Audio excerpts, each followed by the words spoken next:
Di sholat itu kalau dikerjakan bisa berdampak pada percepatan terkabulnya doa. Minta apapun dijawab sepanjang maslahat. Makanya nanti untuk umat Nabi Muhammad, jangan tunggu panggilan sholatnya adalah panggilan langsung dari Allah. Minta, punya masalah apa? Aku selesaikan, kata Allah. Di sholat itu bukan main-main, bukan beban, bukan sekedar kewajiban, tapi kewajiban yang dipaksa untuk membahagiakan kita. Kalau Allah nggak sayang, nggak akan disuruh sholat. Pak, Bu, itu panggilan sholat. Perhatikan panggilan pertamanya, Al-Baqarah ayat 45.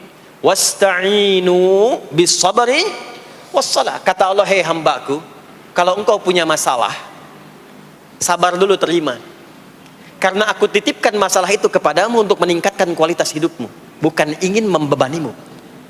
Dan tidak mungkin aku uji engkau dengan masalah itu kecuali engkau mampu mengatasinya. La yukallifullahu nafsan illa wus'aha. Nah sekarang bawa itu lewat sholat, minta solusi kepada Allah. Terima dulu dengan sabar. Setelah itu belajar untuk meningkatkan kualitas hidup, dan bawa lewat sholat, minta solusi. Ternyata saat kita menunaikan sholat, itu diperintahkan oleh Allah, minta punya masalah apa. Makanya kita katakan, begitu Allah perintahkan, wasta'inu bis sabri wassalah. Hei, kalau punya masalah, terima dengan sabar, minta tolong, minta solusi kepada Allah lewat sholat. Maka ketika kita minta, kita robah kalimatnya dari wasta'inu, kata perintah, menjadi bentuk permohonan, fi'il mudhari. Iyyaka na'budu wa iyyaka nasta'in. Itu ketika Anda mengucapkan iyyaka na'budu wa iyyaka nasta'in, fikihnya begini, ucapkan di lisan, hadirkan dalam hati dan pikiran kita masalah apa yang sedang kita rasakan. Minta kepada Allah solusinya. Minta. Ini bukan sekedar diucapkan. Karena hadis qudsinya berbunyi begini, hadis qudsinya. An Abi Hurairah radhiyallahu ta'ala anhu qala, qala Rasulullah sallallahu alaihi wasallam, qala Allah azza wa jalla, Allah berfirman. Saya langsung saja ke bagian kalimat iyyaka na'budunya. Idza qala al-'abdu, kalau seorang hamba berkata dalam salatnya, iyyaka na'budu wa iyyaka nasta'in. Ya Allah, sekarang hamba salat kepadamu, ibadah hanya kepadamu, seperti yang kau perintahkan. Maka hamba memohon kepadamu, ya Allah, seperti yang kau janjikan. Wa iyyaka nasta'in. Lalu hadirkan dalam benak kita, ya Allah, engkau maha tahu sebelum hamba ungkapkan. Hamba punya persoalan ini. Mohon kepadamu, ya Allah, hilangkan semua masalah itu. Berikan hamba solusi yang terbaik. Berikan hamba keberkahan darimu. Itu sekilas hadir dalam jiwa kita. Maka apa yang terjadi? Qala Allah azza wa jalla, dijawab kalimatnya itu, hadza baini wa baina 'abdi wa li 'abdi ma sa'al. Ini perjanjian antara aku dengan hambaku. Kalau hambaku benar sholatnya sampai kalimat ini, apapun yang dia mintakan sekarang, aku akan kabulkan. Sepanjang itu ada maslahat untuk dirinya. Dicontohkan itu oleh Nabi Zakaria. Beliau itu minta saat berdiri, Pak, bukan saat sujud. Dimulai dari berdiri, nanti akumulasinya saat sujud. Itu berdiri aja, kalau benar mintanya dikabulkan. Tidak menunggu selesai sholat. Dan ada fikihnya, nggak sembarangan, ada fikihnya nanti. Ada fikihnya, ya, ada tuntunannya. Poinnya adalah sholat itu solusi. Makanya jangankan Nabi yang tadi saya sebutkan, Nabi Ismail, itu saking pentingnya sholat, wasiat beliau yang diviralkan di Al-Quran untuk semua keluarganya, sholat. Ada di Quran surah 19 Maryam ayat 55. Wa kana ya'muru ahlahu bis salah. Kata Allah, dan tercatat Ismail itu pernah berwasiat meminta semua keluarganya, hei, sholat. Jadi kalau kita mau urut sampai ke atas, semua sholat.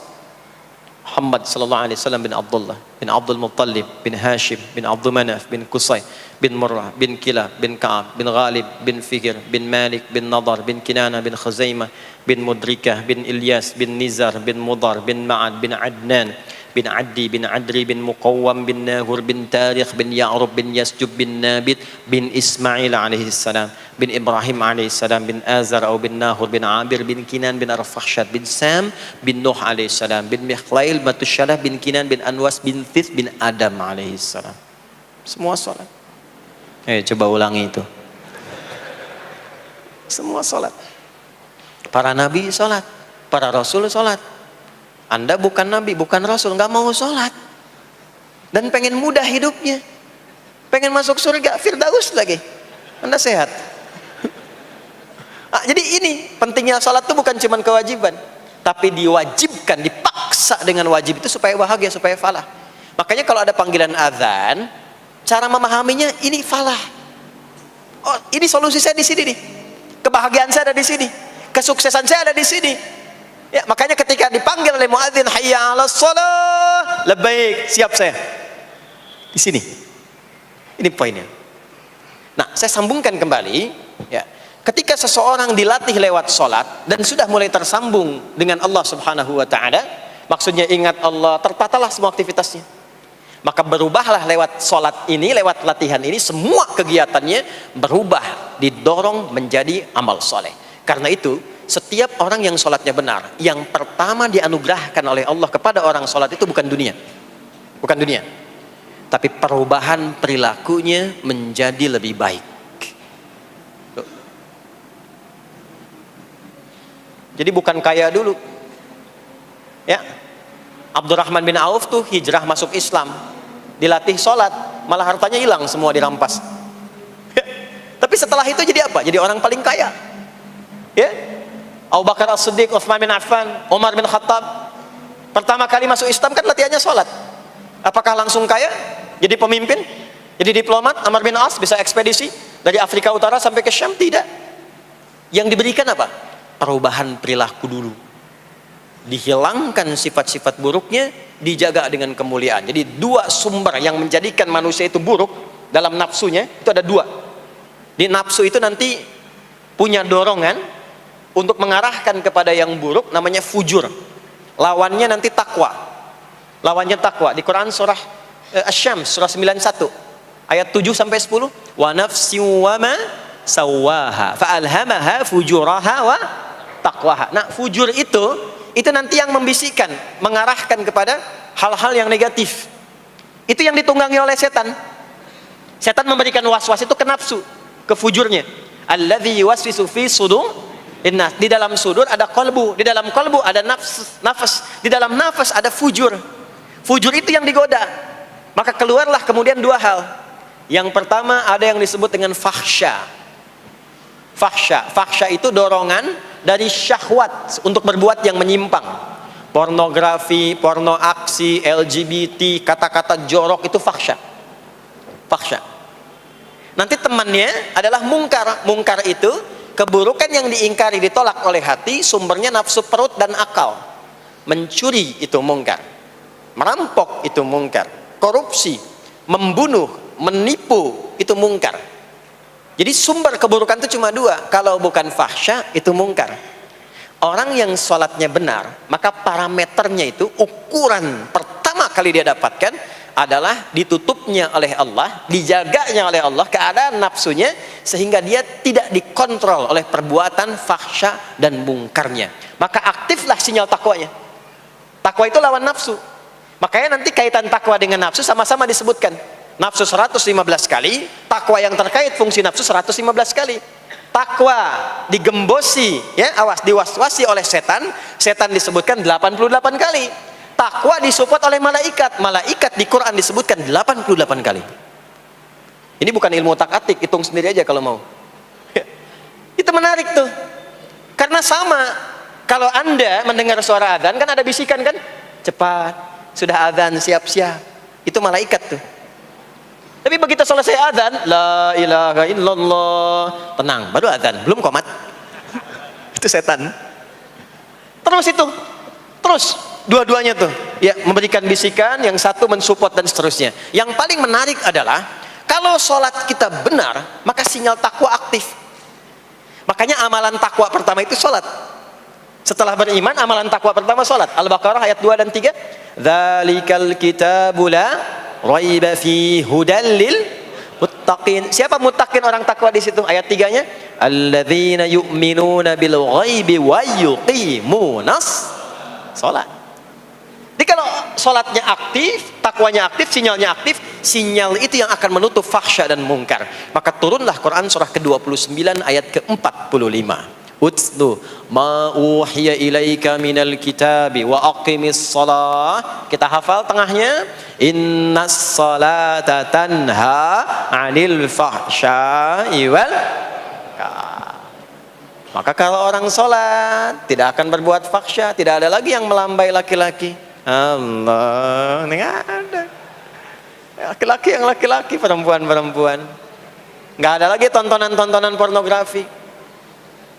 Yang jorok-jorok, yang kotor-kotor. Nggak ada lagi kata-kata kotor di lisan itu.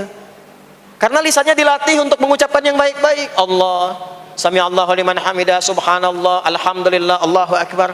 Makanya pasca sholat itu berubah. Maaf ya, Allah tidak memberikan kepada Nabi Muhammad SAW tongkatnya Nabi Musa, mukjizatnya Nabi Isa, apalagi Nabi Ibrahim dan selainnya. Tapi Allah turunkan Al-Quran kepada Nabi Muhammad SAW, lalu dipraktekkan Quran itu pertama lewat sholat. Anda tahu apa yang terjadi? Nabi Muhammad itu diutus oleh Allah dalam lingkup masyarakat yang sangat terbelakang dan hatam kriminal. Jadi kriminalnya bukan dikerjakan, hatam. Dan nyaris tidak kenal kebaikan, makanya disebut dengan jahiliyah. Kalau Bapak Ibu tanya di zaman Nabi, ya maaf, ada pezina? Bukan cuman ada, hatam, perfeksionis zinanya. Gitu. Membunuh itu, ya, mabuk, ada orang mabuk kekinian di zaman jahiliyah, pemabuk amatir itu 5 kali sehari mabuknya. Yang amatir. Jadi kalau baru mabuk sekali, 2 kali itu coba-coba.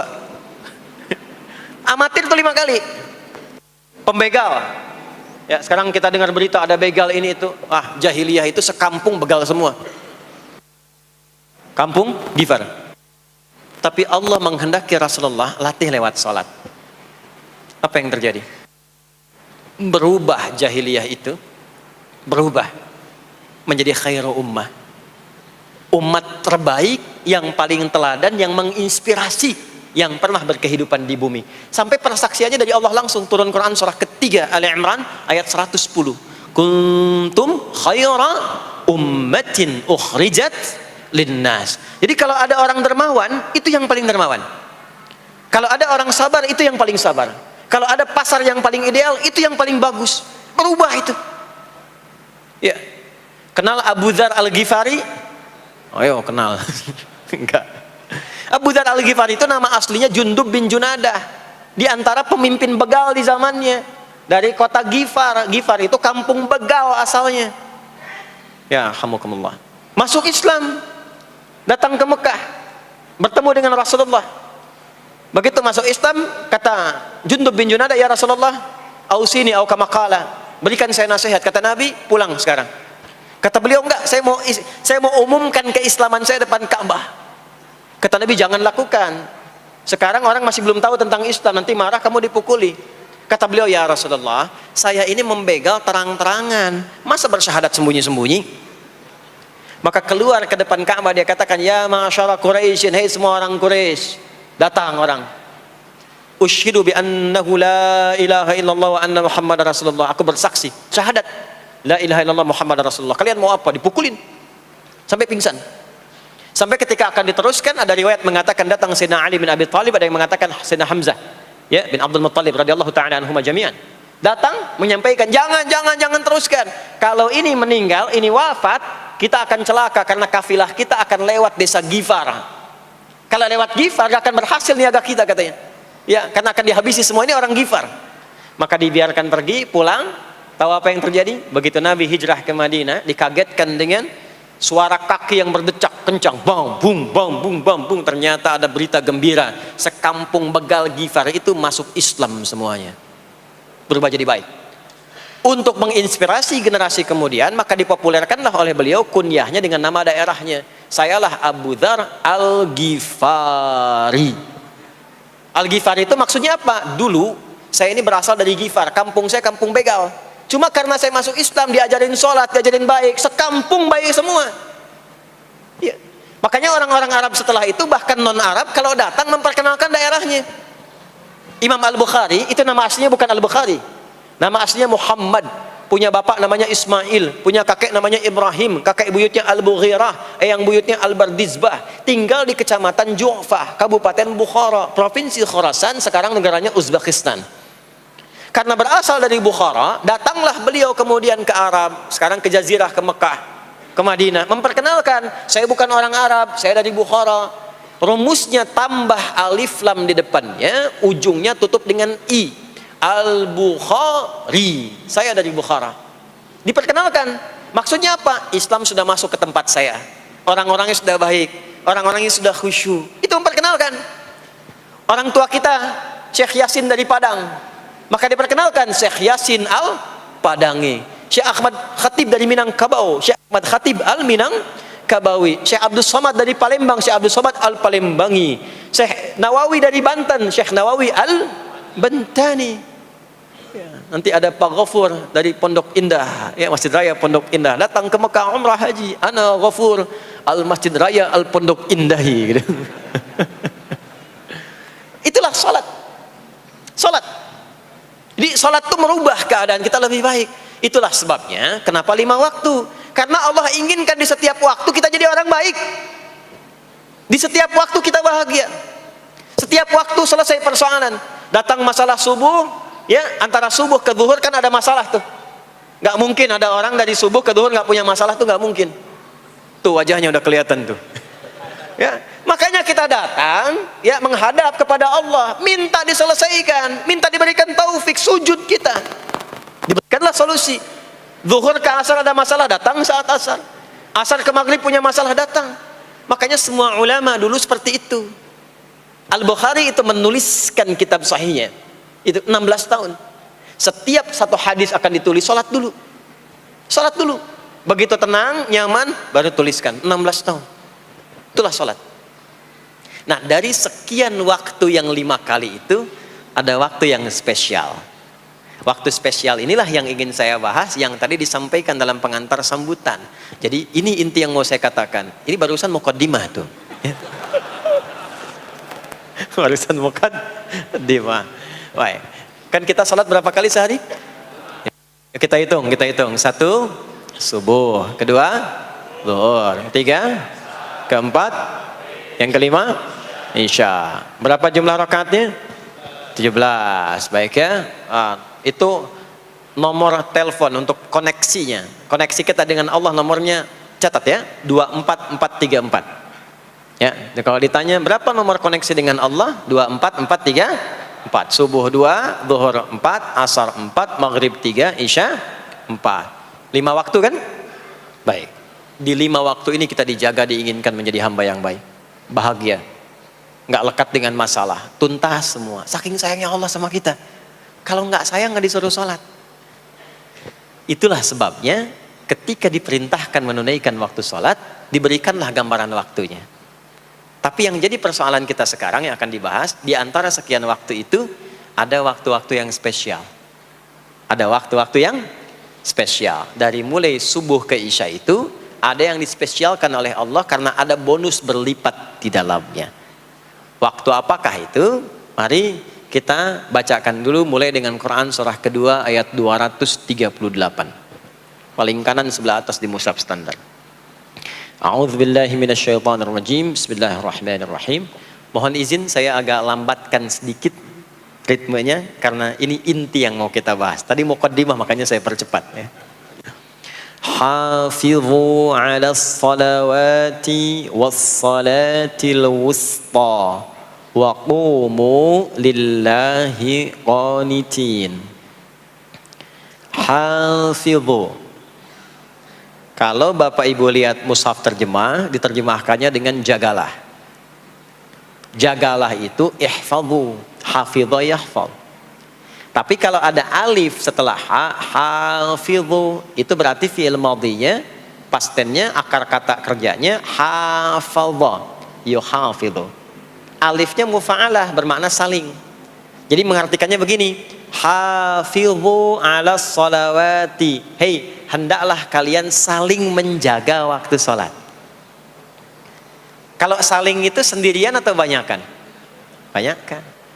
Jadi kalau bapak di rumah ada 5 orang, bapak, ibu, dan 3 orang anak, maka jangan soleh sendirian, Pak. Ingatkan anaknya, ingatkan istrinya. Istri bangun duluan, ingatkan suaminya. Makanya waktu sholat itu Maaf, jangan cuma disandarkan pada azan yang kita dengar di masjid, harus hafal. Bahkan nanti gini, di Quran surah keempat ayat 103 itu, di ujung ayatnya, itu ada penanda ciri standar orang beriman. Maaf. Kita tanya dulu nih, kita beriman tidak hari ini? Halo, beriman? Hati-hati ya, karena kata Nabi ada yang subuh beriman, sorenya sudah kufur tuh. Ya, yusbihu mu'mina wa yumsi kafira. Hati-hati ya. Yuk, apa ciri orang beriman tuh? Iman itu konfirmasinya bisa didapatkan satu melalui suara adzan. Adzan itu sama dengan penanda waktu sholat. Tahu dari mana iman itu bisa dicek dengan suara adzan? Quran surah ke-8 Al-Anfal di ayat yang kedua.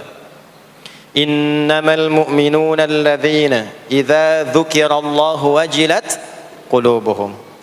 Sungguh insan beriman itu ciri standarnya bisa dilihat. Kalau disebutkan nama Allah, ada konfirmasi iman dalam hatinya. Jadi iman itu letaknya di kolbu. Nanti konfirmasinya lewat suara adzan, dipanggil, disebutkan nama Allah. Makanya disebutkan nama Allah 5 kali dalam sehari untuk mengecek iman ada nggak dari subuh sampai isya. Ya, Allahu Akbar, Allahu Akbar. Ada getaran di hati kita, sudah adzan. Nah, itulah iman. Itulah iman. Makanya orang yang punya iman dengan yang belum punya iman akan beda getarannya. Ini hanya dimiliki oleh orang yang punya iman saja. Yang belum punya iman nggak bisa, nggak punya itu. Allahu Akbar, Allahu Akbar. Surah apaan nih? Toanya kencang banget, ya. Tapi kalau orang beriman, Allahu Akbar, Allahu Akbar, ya Allah sudah adzan. Itu konfirmasi itu. Nanti semakin tinggi imannya, bahkan ada yang orang sudah menunggu sebelum tiba waktunya. Tadi subuh jam 4 lewat 13 di sini. Ada yang nunggu dari jam 3. Padahal belum dipanggil. Ya. Masya Allah. Di Bekasi 4 lewat 9. Allahu Akbar, Allahu Akbar. Azan. Ingat dia. Nah, itu ciri beriman. Cuman imannya standar. Jadi bukan iman yang kuat. Standar. Kuat belum, lemah tidak. Allahu Akbar, Allahu Akbar. Jam 4 lewat 9. Jam 3 sudah bangun. Nunggu itu. Iman yang kuat. Masya Allah. Ada yang baru subuh dan nunggu isya. Tunggu. Kuat. Ada yang sudah qomat, sudah la ilaha illallah, belum kepanggil, dipanggil 4 lewat 9, dia baru bangun jam 9 lewat 4.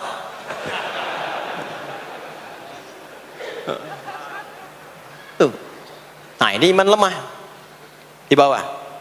Ciri standar, karena dipanggil ingat, maka ciri standar orang beriman itu tahu waktu sholat. Harus tahu Pak, Bu. Itu standarnya. Itu ada di Quran surah keempat di akhir ayat 103. Inna salata kanat 'alal mu'minina kitaban mawquta. Kalau pakai terjemah balaghah itu bunyinya begini, sungguh orang beriman itu pasti tahu waktu sholat. Nah, jadi kalau ditanya jam berapa zuhur nanti belum bisa kita jawab dengan sempurna, itu artinya apa? Imannya belum naik itu ke level standar, belum menguat. Ya, ini poinnya. Nanti kapan waktu sholat itu tiba? Kalau ada yang belum ingat, jangan dibiarkan tidak ingat. Makanya kata Al-Quran, saling menjaga ya waktu sholat itu. Jangan sampai di keluargamu, ada temanmu, kolegamu, bahkan tetanggamu itu nggak tahu waktu sholat. Bahkan nggak sholat, itu bahaya. Kalau memang sayang sama anak, ingatkan. Sayang istri dengan suami, ingatkan. Tanda istri beriman yang cinta dengan suaminya, tanda pertamanya ketika mengingatkan suaminya pada semua hal yang disukai oleh Allah. Begitu sebaliknya. Maka kata Al-Quran, hafidhu, saling menjaga waktu sholat. Disebutkan di situ alas sholawat. Bentuknya begini. Tulisannya alif, lam, waw, alif, ta maftuha begini. Alas. Begini tulisannya. Karena nanti ada yang begini, ada yang begini. As-sholat, ada yang begini. Biar saja, enggak usah. Ada yang begini, ta marbutah. Seperti Al-Baqarah ayat 3, alladzina yu'minuna bil ghaibi wa yuqimunas shalah. Begini tulisannya. Ada yang begini. As-salat pakai alif, ta, gini. Tapi di Al-Baqarah ayat 238 tulisannya begini. Alas salawati, taknya terbuka. Secara singkat begini, secara singkat. Kalau tulisannya begini, maka yang dimaksud salat fardu. Yang dimaksud salat apa? Salat fardu. Salat fardu itu ada berapa? 5 waktu. Maka kata Allah, hei, saling jaga ya. Waktu salat yang fardu itu yang 5 waktu. Di antara yang 5 itu ada yang spesial. Was-salatil wusta, waktu yang pertengahan. Tengah-tengah di antara 5 waktu itu. Yuk kita tuliskan dulu sebentar. Sebentar. Salat ada salat apa saja? Subuh, kemudian zuhur, kemudian asar, kemudian oh nggak cukup, ambil ke sini, maghrib, kemudian isya. Oh, subuh, zuhur, asar, pindah sini, maghrib, isya. Lihat rumusnya. Jadi yang sholat pertengahan yang mana? Jangan lihat tulisannya itu, ya, karena subuh di tengah-tengah disebutnya subuh ya. Sholat pertengahan yang mana? Asar apa subuh? Subuh apa asar? Apa dalilnya? Kita pakai dalil. Nah, sholat pertengahan itu disebutkan oleh Nabi itu ada 2. Ada subuh dan asar. Qala Rasulullah sallallahu alaihi wasallam yata'aqabuna fiikum malaikatul laili wa malaikatun nahari fi salatil asri wa fi salatil fajri. Berebut semua malaikat yang bertugas di siang dan malam, berebut membersamai kita. Kalau berebut itu artinya kalau ada yang berdoa diaminkan, kalau ada yang mohon ampun diistighfarkan oleh malaikat. Jadi malaikatnya minta kepada Allah, ya Allah ampuni si fulan, ya Allah ampuni si fulan, ya Allah si fulan, dan seterusnya sampai selesai. Itu khusus di salat asar dan salat subuh. Sampai kemudian thumma yas'aduna ila sama', kemudian mereka para malaikat itu kembali bertugas masing-masing, lalu Allah mengonfirmasi kepada mereka untuk menunjukkan kebenaran tugas malaikat yang tidak bermaksiat. Allah Maha tahu tentang hambanya, Maha tahu. Tapi Allah ingin menunjukkan kepada kita apa yang benar dari lisan malaikat itu, yang nggak pernah berdusta. Ya, maka Allah bertanya kepada malaikat, bagaimana keadaan hambaku ketika engkau tinggalkan? Maka disampaikan oleh malaikat itu, ya Allah, aku meninggalkan hambamu si fulan, dia sedang menunaikan ibadah, dia sedang sholat kepadamu, dan khusyuk berdoa, dan seterusnya. Maka apa jawabannya? Saksikanlah, ketika malaikat menyampaikan sedang ibadah, maka turun bonus dari Allah untuk mengampuni dosa si hamba itu. Itulah manfaatnya waktu pertengahan. Waktunya disebutkan di hadis ini asar dan subuh. Antara asar dan subuh itu masih ada yang unggul, ada yang istimewa lagi. Apa yang istimewa? Antara asar dan subuh yang istimewa terletak di subuhnya. Jadi dari 5 waktu ini, yang pertengahan asar dan subuh, karena amal di bawah ditunjukkan untuk mendapatkan penilaian langsung dari Allah seketika dan memberikan jawaban dari apa yang kita inginkan, asar dan subuh. Tapi dibandingkan asar dengan subuh, bila keduanya dibandingkan, dua-duanya mulia. Maka subuh punya kemuliaan yang tidak dimiliki oleh asar. Ya, makanya nanti asar bisa bertemu dengan zuhur, masih ada jama, masih ada qasar. Maghrib ketemu isya, masih ada jama, ada qasar. Ya, tapi subuh nggak bisa di jama, nggak bisa di qasar. Ya, makanya subuh letaknya jauh, ke isya jauh, ke zuhur jauh. Ya, saya mau jamaah, ya jama antara isya dengan subuh biar nanti bangunnya sekalian gitu, nggak bisa. Ya, maghrib masih bisa di jama dengan isya, isya di qasar, dari 4 jadi 2. Maghrib gak bisa dikosor karena 3 gak mungkin jadi 1,5. Ya, zuhur udah 2, masa mau dikurangin lagi? Subuh udah 2, gak mungkin dikurangi lagi. Maka dari itu subuh menyendiri-sendiri. Nah, ada apa kemuliaan di subuh itu? Maka turunlah Quran surah ke-17 ayat 78 yang tadi saya bacakan di awal. Aqimis salata liduluki syamsi ila ghasaqil lail. Sampai sini zuhur sampai isya. Dulu kisyamsi tergelincir matahari itu zuhur. Sampai ghasaqil lail tiba malam itu isya. Lalu ditutup ujungnya wa qur'anal fajr. Khusus untuk subuh itu ditambahkan selain salat ada bahasa Quran di Quran sendiri.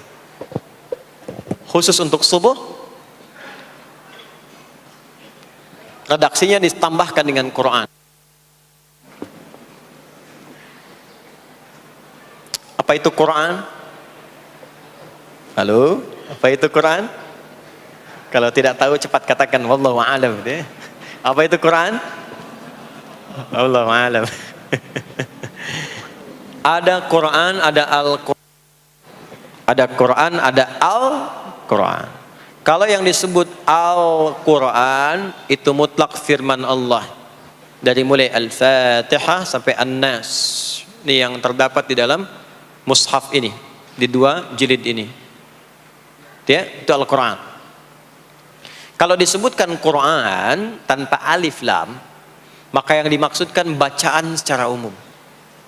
Apakah itu Al-Quran, doa, istighfar, semua bacaan itu Quran. Kemuliaan sholat subuh itu dimulai sejak waktu fajar, matahari mulai keluar sinarnya untuk membelah gelapnya malam, itu sinarnya disebut dengan fajar. Nanti subuhnya saya terangkan di akhir. Sinarnya dibelah, membelah kegelapan malam, fajar shadiq. Maka pada saat itu bukan hanya sholatnya yang punya keistimewaan seperti sholat asar tadi, tapi semua bacaannya langsung dijawab seketika oleh Allah Subhanahu wa taala. Dipersaksikan oleh seluruh malaikat dan dijawab langsung oleh Allah Subhanahu wa taala. Jadi kalau Anda berdoa, maaf, doanya lebih cepat terkabul kalau dipanjatkan dengan cara yang benar dan khusyuk. Kalau Anda istighfar, langsung dijawab. Kalau kita baca Quran, pahala langsung dituliskan berlipat. Itulah kemuliaan waktu fajar. Jadi Allah sendiri yang menyampaikan, bukan cuma sholat yang penting, semua bacaannya itu langsung didengar, langsung direspon, langsung dipersaksikan. Karena itu ada anjuran bahkan dari Al-Quran, dan ini dikerjakan oleh semua sahabat, saking pentingnya sholat subuh itu, waktu fajar itu, bahkan mereka bangun dan menunggu sebelum tiba fajar. Maka disitulah muncul kemudian tahajud. Maka muncullah kemudian istighfar sebelum waktu subuh. Ya, ada amalan, ini saya mau kasih rahasia ya. Tapi tolong jaga, ini antara kita saja di sini. Ya, rahasia. Ada waktu sebelum subuh. Cuman 15 sampai 20 menit kurang lebih. Ingat ya, kalau dikonversi sekitar 15 sampai 20 menit waktunya. Namanya waktu sahar. Sahar, jamaknya ashar. Jamak itu karena setiap hari oleh Allah dikasih itu. Sahar, jamaknya ashar. Rahasianya di mana? Bapak Ibu, ini waktu yang paling cepat untuk terkabulnya doa. Anda mau minta apa saja, hadisnya qudsi. Ibadi, kata Allah, hambaku, siapapun yang bermohon sekarang aku kabulkan, yang minta aku berikan. Wa man istaghfara li ghafartu lah. Siapa yang minta ampunan, istighfar, aku ampuni dia sekarang juga. Baik. Bapak Ibu begini, saya tanya nih, kalau ditawarkan minta apa saja diberi. Ya. Terus minta ampun juga diampuni. Pilih mana? Minta apa saja diberi, mau minta apa saja, atau mau minta ampunan istighfar? Pilih mana? Jujur aja, kalau ada proyek nilainya 100 miliar, ya, ada utang 1 miliar belum ditutup, terus belum minta apa saja diberikan. Pilih mana? Minta 100 miliar, potensi dikabulkan, atau minta diampuni dosa? Pilih mana? Pilih salah satu, nggak usah dua-duanya. Oh, ada tawaran dikasih 100 miliar atau diampuni dosa, pilih mana? Ampuni dosa. Pelan banget ya. Kata ibu kalau bisa dua-duanya gitu. Coba, kalau ada rumus begini, Anda disuruh memilih apakah dunia dan seisinya atau memilih ampunan Allah, maka pilih ampunan Allah. Karena nanti ada rahasia yang kedua. Banyak rahasia ini. Ada rahasia istighfar. Istighfar itu kalau sudah menyatu dengan jiwa kita, sudah terbiasa maksudnya. Biasa istighfar, dan jadi karakter, jadi kebiasaan. Bukan hanya pasca sholat, di mobil istighfar, di kantor masuk istighfar, sudah kebawa, udah refleks itu. Faidah keutamaan untuk orang yang rajin istighfar itu ada 2. 1, diampuni dosanya oleh Allah, yang cirinya nanti akan dijaga dari maksiat. Ya, bukan maksum, karena maksum itu untuk para nabi. Untuk para nabi dan rasul. Manusia nggak ada yang maksum selain nabi dan rasul. Maksudnya apa? Diberikan petunjuk oleh Allah untuk menjaga diri. Sehingga ketika dosanya diampuni, dia nggak berbuat dosa itu lagi. Mata biasa melihat yang tidak baik. Tobat, diampuni dosa mata itu, cirinya adalah mata nggak senang lihat yang nggak baik lagi. Itu dosa mata diampuni. Ciri tobat diterima. Maka istighfar itu menggugurkan dosa-dosa dan menjaga kita dari perbuatan salah. Yang kedua, orang yang sudah terbiasa beristighfar, itu doa cepat dikabulkan bahkan sebelum ia memintanya dan memohonkannya. Sebelum melafazkannya, itu bisa terjadi Allah sudah mengabulkannya. Itulah kemuliaan istighfar. Nah, orang-orang yang istighfar menunggu waktu datangnya fajar, itu mendapatkan kemuliaan langsung dari Allah, sampai dikatakan di Al-Quran, disebutkan sebagai orang-orang yang akan menghuni taman surga yang sekarang sedang beraktivitas di dunia. Itu ada di Quran surah ke-51 ayat 15 sampai 18. Yang istighfarnya di ayat 18. Ya, jaminan surganya ayat 15, 16, 17-nya tentang tahajud. Innal muttaqina fi jannatin wa 'uyun akhidhina ma atahum rabbuhum innahum kanu qabla dhalika muhsinin. 17-nya kanu qalilan minal laili ma yahja'un, bahkan nunggu waktu sahar, nunggu subuh, tahajud dulu. Kemudian 18-nya wabil ashari hum yastaghfirun. Istighfar. Sampailah tiba dia waktu fajar subuh. Ya. Itu selesai dia istighfar, dapat kesempatan subuh, sholat dulu 2 rakaat. Itu saking tingginya waktu itu, nilainya kata Nabi melebihi dunia dan seisinya. Melebihi dunia dan seisinya. Masya Allah. Makanya muncul kemudian sabda Nabi, raka'atul fajri khairum minad dunya wa ma fiha. 2 rakaat subuh ini daripada dunia dan seisinya. Itu asalnya di sini. Jadi memang subuh itu masih diperjuangkan. Dan subuh itu generatornya, kalau subuh sudah bisa konsisten, yang lainnya ikut.